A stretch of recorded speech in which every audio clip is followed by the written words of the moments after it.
Are media drums beating for another war?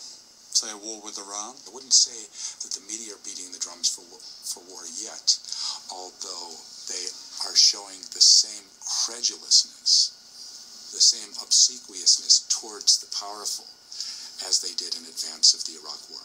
I'm not sure it's to the point that they're beating the drums for war yet, but when the elites decide it's time to go, I would be surprised if they did anything but. You mentioned already Iran. Yeah.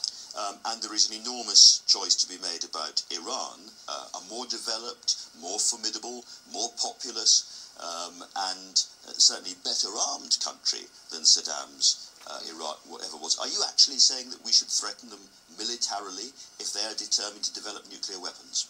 I am saying that I think it is wholly unacceptable for Iran to have nuclear weapons capability. But what can we do about it? And I think we've got to be prepared to confront them militarily. If necessarily. Militarily. If necessarily, militarily. I think there is no alternative to that.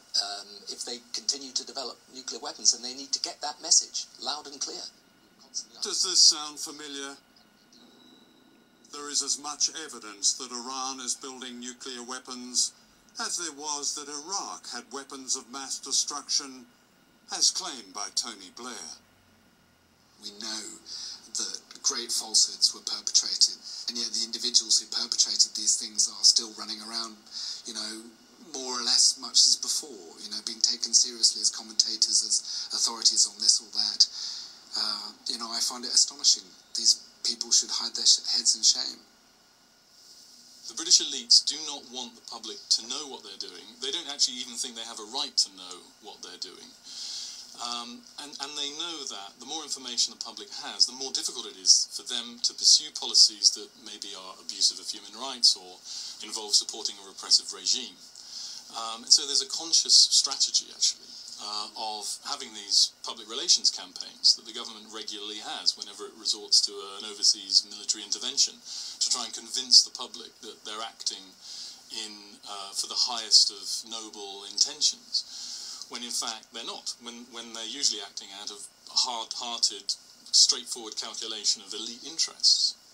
So the public is a threat that needs to be countered. For too many journalists, the price of their independence is their life. They include Terry Lloyd of ITN, shot dead in Iraq by American Marines. Since the invasion of Iraq, more than 300 journalists have been killed, more than in any other war. This film is a tribute to them. That doesn't mean that we journalists have to risk our lives to tell the truth. But we do have to be brave enough to defy those who seek our collusion in selling their latest bloody adventure in someone else's country. That means always challenging the official story, however patriotic that story may appear, however seductive and insidious it is. For propaganda relies on us in the media to aim its deceptions not at a faraway enemy, but at you at home. It's very simple. In this age of endless imperial war, the lives of countless men, women and children depend on the truth, or their blood is on us.